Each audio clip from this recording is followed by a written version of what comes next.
So Ryan, let's talk about some of the things you need to know when you're looking for and moving into an apartment.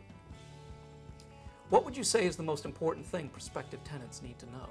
Probably the most important thing, and something that people don't always think about, is that the renter should have a good personal relationship with the landlord or property manager.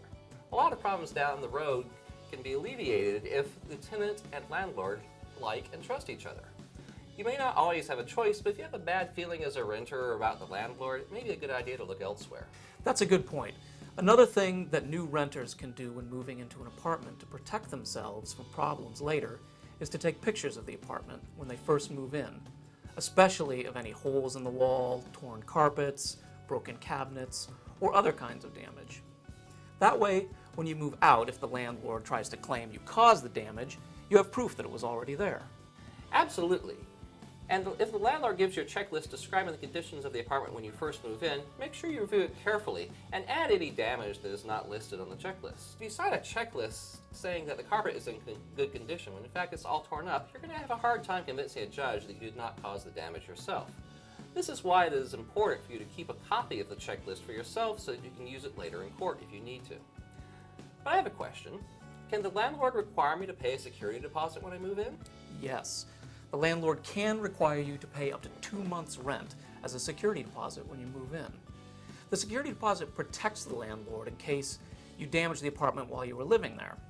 You are supposed to get the security deposit back when you move out, minus any damages and unpaid rent.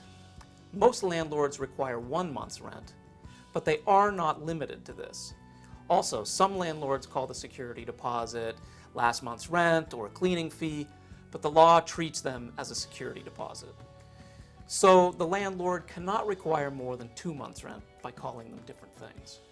Can the landlord require a separate pet deposit if you want to have a pet in your apartment?